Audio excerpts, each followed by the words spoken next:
హన్మకొండ జిల్లా పరకాల పట్టణంలో కార్తీక మాస మహారుద్రయాగ సమితి 3వ తారీఖు జరగబోయే కార్యక్రమము కారణం వల్ల ఆగిపోయింది. ఈ మహారుద్ర యాగము దాదాపుగా పరకాల ఎమ్మెల్యే రేవూరు ప్రకాష్ రెడ్డి ఒక వారం రోజుల కిందట ప్రెస్ మీట్ లో మాట్లాడారు. ఈ కార్తీక మాస మహారుద్ర యాగం సమితి ఆధ్వర్యంలో జరగబోయే ఈ కార్యక్రమంలో 500 మంది జంటలతో ఈ పాల్గొనబోతున్నారని చెప్పారు. అదే క్రమంలో అనివార్య కాల పరిమితిగా ఒక తుఫాను కారణంలా ఆగిపోయింది. ఈ కార్యక్రమాన్ని త్వరలోనే ఈ కార్తీక మాసంలోనే ప్రారంభిస్తామని చెప్పి వాళ్ళు పేర్కొన్నారు.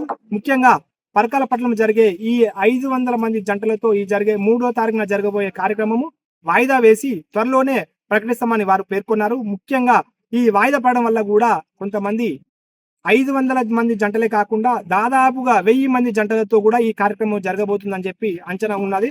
ముఖ్యంగా ఈ కార్యక్రమం ఎందుకు జరుగుతుందని చెప్పి మనము దేవాలయ కమిటీ చైర్మన్ అడిగితే పరకాల అభివృద్ధి కోసము, పరకాల పట్టణంలో ఉన్న ప్రజల శ్రేయస్సు కోసము, పరకాల పట్టణము గతంలో ఒక జిల్లా కావాల్సింది అనివార్య కారణం వల్ల కాలేదు.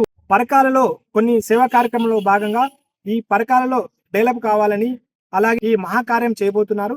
ఈ మహాకార్యం వల్ల కొంతమంది అనారోగ్యంగా ఉన్నా కూడా పరకాల నియోజకవర్గం ఉన్న ప్రజలు సుఖ సంతోషాలు ఉండాలని చెప్పి పరకాల ఎమ్మెల్యే గారు కూడా కోరుకున్నారు.